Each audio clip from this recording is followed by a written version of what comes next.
바다 한복판에서 벌어진 기묘한 광경 하나 보시겠습니까? 2023년 12월 이란제 정찰 드론 한 대가 미 해군 아이젠하워 항공모함 바로 위를 날아다니면서 가한 영상을 촬영했습니다. 전 세계 언론이 발칵 뒤집혔죠. 미국 방위망이 뚫렸다. 근데 진실은 정반대였습니다. 미군은 그 드론을 처음부터 레이더로 포착했고 원하면 언제든 격추할 수 있었는데 안 한 겁니다.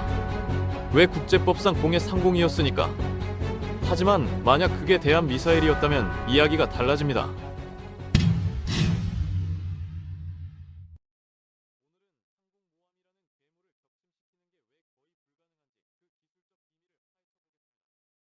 항공모함 크기부터 감을 잡아보겠습니다. 축구장 3개에 이어붙인 길이에 무게는 타이타니코 2배입니다. 안에는 70대 이상의 전투기와 5,000명 넘는 병력이 들어있습니다. 이 배는 단순히 무기가 아니라 24시간 잠들지 않는 강철섬입니다. 바다 위를 떠다니는 작은 도시라고 생각하면 됩니다. 캐나다 공군 전체 전투기보다 한 척의 항모가 더 많이 싣고 다닙니다. 이 도시에선 매일 어떤 일이 벌어질까요? 5,000명이 먹기 위해 식당에선 하루에 달걀 3,000판을 깨고 고기 1톤을 굽습니다. 바닷물을 민물로 바꾸는 거대한 정수시설이 매일 수십만 리터의 물을 만들어내서 승조원들이 샤워하고 빨래합니다. 병원도 있고 이발소도 있고 우체국도 있습니다. 심지어 영화관까지 있죠. 이게 배 한 척 안에서 벌어지는 일입니다. 말 그대로 살아있는 유기체처럼 움직이는 겁니다. 그럼 이걸 어떻게 침몰시킬 수 있을까? 먼저 선체 구조부터 봐야 합니다. 배 밑바닥 철판이 50cm 두께입니다. 아파트 벽보다 두껍습니다. 이 거대한 배의 내부는 2,000개가 넘는 방으로 나뉘어 있는데 마치 초콜릿바처럼 칸막이로 쫙쫙 나눠놨습니다. 한 칸에 구멍 뚫려서 물이 차도 옆칸으로 물이 안 넘어갑니다. 자동 차단 시스템이 문을 닫아버리거든요. 배 한쪽이 침수돼도 반대쪽은 멀쩡하니 배는 계속 뜹니다. 중복 시스템은 더 놀랍습니다. 원자로 2개, 예비 발전기 100개 이상, 펌프도 수백 개입니다. 한두 개 망가져도 나머지가 작동하죠. 사람 몸에 엷은 장기 여러 개 있는 것처럼 항모는 핵심 장비를 전부 여러 벌 갖고 있습니다. 2차 대전 사례를 하나 들어보겠습니다.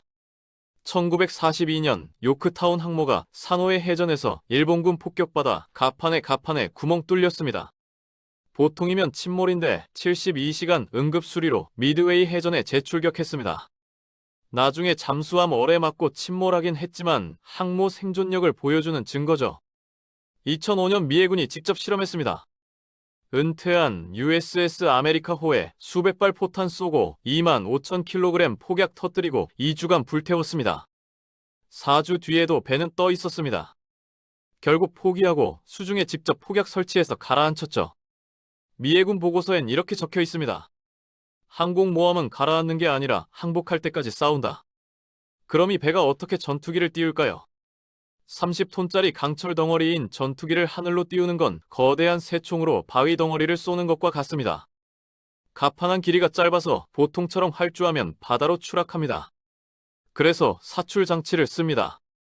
예전엔 뜨거운 증기 힘으로 밀어냈지만 최신 항모는 자석 힘으로 조용하고 강력하게 쏘아 홀립니다. 2초 만에 시속 300km까지 가속시키는 겁니다. 가판 위에선 노란 조끼, 빨간 조끼 입은 요원들이 수신호로 일사불란하게 움직입니다. 정교한 톱니바퀴처럼 딱딱 맞아 떨어지는 거죠. 한 명이라도 실수하면 수십억짜리 전투기가 바다에 빠집니다. 방어 무기로 넘어가겠습니다. 항공모함은 혼자 안 다닙니다. 호위함과 항상 같이 움직이는데 설령 혼자여도 무시무시한 화력을 갖췄습니다. 방어 체계를 야구로 설명해 보겠습니다. 제1 바깥 방어선은 외야수입니다. FA1 슈퍼액과 F-35C 스텔스 기사 항상 하늘을 순찰합니다. 항모에서 수백 킬로미터 떨어진 곳까지 나라가 경계를 섭니다. 적기나 미사일이 접근하면 시계박 거리에서 AIM-120 미사일로 격추시킵니다. 공이 담장 넘어가기 전에 외야수가 잡아내는 거죠. 한 발에 10억 원입니다. 근거리인 사이드와인더 미사일을 씁니다. 70년 전 만들어진 구식인데 아직도 현역입니다. AIM-120 절반 가격이고 2023년 중국 정찰 풍선도 이걸로 터뜨렸습니다. 열적 방식인데 아직 이것보다 한 단거리 미사일이 없습니다. 외야수를 뚫고 적사일이 접근하면 내야수가 작동합니다. 수직 발사대 VLS 시스템입니다. 호위 구축함과 술량함에 이 셀이 해은계에서 120개씩 달렸습니다. 들어가는 미사일 종류가 엄청납니다. SM-2는 드론이나 순항 미사일 맞고, SAS는 우주에서 탄도 미사일 요격하고, SM-6는 370km 밖 목표까지 잡습니다. 외야를 빠져나온 공을 유격수와의 루스가 가로채는 단계죠. 이 SSM은 한 셀에 4발씩 들어갑니다. 2023년 12월부터 2024년 말까지 미 해군은 후티 반군 드론 380대 막느라 SM-2를 120발 발사했습니다. 한 발당 20억 원이니 총 2,500억 원어치를 공중에 날린 겁니다. SM-3은 더 비쌉니다. 발당 90억에서 270억까지 하죠. 싸구려 드론 하나 막는데 수십억씩 쓰는 건 말이 안 됩니다. 그래서 개발 중인 게 레이저 무기입니다. 전력만 있으면 무한정 쏠 수 있고 한 발에 1,000원밖에 안 듭니다. 빛 속도로 날아가니 명중률도 거의 100%입니다. 테스트는 끝났고 실전 배치만 남았습니다. 문제는 비나 안개 뗄 땐 레이저가 산란돼서 효과가 떨어진다는 겁니다. 그럴 땐 어쩔 수 없이 비싼 미사일을 써야 합니다. 내야수까지 뚫고 들어오면 포수가 나섭니다. 전자전 교란기와 디코이입니다. 이건 눈에 보이지 않는 숨바꼭질입니다.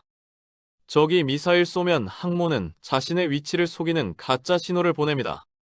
적 미사일 입장에서는 분명히 저기에 배가 있어서 막상 가보니 텅 빈 바다인 거죠. SLQ-32 시스템이 적 레이더 감지하고 재민 신호 쏴서 미사일 속입니다. 널카 디코이는 작은 로켓을 하늘로 쏘아올려 항모처럼 위장해서 미사일 유인합니다. 마술사의 홀로그램 분신술 같은 겁니다. 하늘에 금속가루 뿌리거나 가짜 신호 쏘아올려 미사일이 엉뚱한 곳을 때리게 만들죠. 2024년 홍해에서 미군이 이걸로 후티 미사일 여러 발을 낚았습니다. 이 모든 걸 뚫고 미사일이 101.6km 안까지 들어오면 최후 보루가 등장합니다.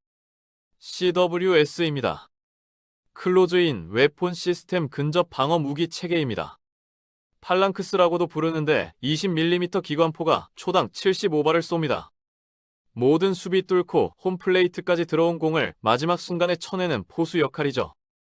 목표는 미사일을 한 발로 맞추는 게 아니라 텅스텐, 탄환 구름을 만들어서 미사일이 통과하다 산산조각나게 하는 겁니다. 완전 자동이라 사람 손 안 탑니다. 레이더가 목표 포착하면 0.5초 안에 조준하고 발사합니다. 이 순간 항모도 급회전하고 지그재그로 움직이는데 CWS는 자이로 안정장치로 배가 흔들려도 조준 유지합니다. 드론 시대인 새 무기가 추가됐습니다. 코요테 블록 세자폭 드론과 로드러너 M 재사용 요격 드론입니다. 한 번에 100대 드론대가 와도 막을 수 있습니다. 2024년 홍해 실전에서 이미 100% 요격률 기록했습니다. 항공모함의 진짜 힘은 팀플레이입니다. 항모는 절대 혼자 안 다닙니다. 항모 전투란 CSG와 항상 같이 움직입니다. 구성은 이렇습니다. 항모 한 척, 이지스 구축함 4척에서 6척, 순양함 한 척에서 2척, 핵잠수함 2척, 보급함까지입니다. 총 7,500명이 한 팀으로 움직입니다. 이들이 만드는 방어망은 예술입니다. 제일 바깥쪽엔 버지니아 핵잠수함이 돕니다. 적 잠수함 미리 탐지하고 차단하죠. 수중 위협천 봉쇄입니다. 중간 거리엔 알레이 버크급 구축함들이 원형 배치됩니다. 이지스 시스템 최첨단 레이더 달고 있는데 SPY-6 레이더는 500km 밖 목표를 동시에 수백 개 추적합니다. 적 미사일 오면 구축함이 먼저 SM-3나 SM-6로 요격하고 뚫리면 순양함이 한 번 더 맞고 최종적으로 항모 CWS가 막는 구조입니다. 공중에선 E2 호크아이 조기 경보기가 9030에서 360도 감시합니다. 7m 지름 레이더 도움이 돌아가며 500km 밖까지 훑습니다. 호크아이가 탐지한 정보는 실시간으로 모든 함정과 전투기에 전달됩니다. 구축함이 직접 못 보는 목표도 호크아이가 보고 알려주면 구축함이 미사일로 쏠 수 있습니다.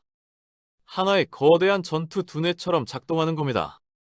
적이 방어망 뚫으려면 최소 1000km 밖에서부터 사냥당하기 시작합니다. 항모 전투단은 시속 55km로 이동하며 위치를 계속 바꿉니다. 위성으로 추적해도 미사일 발사 시점과 착탄 시점 사이에 항모가 수십 이동해 있습니다. 표적 좌표가 무용지물이 되는 겁니다. 2020년 태평양 훈련에서 중국 미사일 공격 시뮬레이션 돌렸는데 90%가 항모 전투단 왜곡에서 차단됐습니다. 역사적으로 봐도 마찬가지입니다. 2차 대전 때 미국 항모 24척이 전투에서 손실됐는데 대부분 적항공기 폭격이나 가미카제 특공대 때문이었습니다. 폭격이나 어뢰로 항모 격침시킨 사례는 거의 없습니다. 1944년 사마루 해전에서 미국 작은 호위 항모들이 일본 전함 야마토 포함한 함대를 상대로 버텼습니다. 야마토의 46cm 주포도 항모 못 잡았습니다. 항모가 빠르게 도망치며 연막치고 함재기가 계속 폭격해서 야마토 괴롭혔거든요. 현대는 어떨까? 중국이 DF-21D와 DF-26 이른바 항모 킬러 미사일을 만들었습니다. 사거리가 1500km에서 4000km 탄도 미사일이라 열속도로 낙하합니다. 무섭게 들리지만 실전에선 얘기가 다릅니다. 탄도 미사일은 발사 후 궤적을 못 바꿉니다. 중간에 항모가 위치 이동하면 빗나가는 겁니다. 게다가 미 해군 SM-3 미사일이 우주 공간에서 이걸 요격할 수 있습니다. 17년 칼빈슨 항모 전투단이 북한 근해 갔을 때 중국이 위협했지만 실제로는 아무 일도 없었습니다. 중국이나 러시아가 항모 공격하려면 일단 위치를 알아야 하는데 항모 전투단은 전자전 장비로 적 위성과 레이더를 교란합니다. 위치 정보 자체가 부정확하면 미사일은 바다에 빠지는 겁니다. 설령 미사일이 명중해도 항모 격침이 아니라 가판이나 추지 시스템 무력화가 현실적 목표입니다. 가판에 구멍 나면 전투기 이착륙이 불가능하고 스크류 망가지면 속도 안 나오니 전투력이 급감하죠. 하지만 그 정도 피해 입히는 것도 엄청나게 어렵다는 게 문제입니다.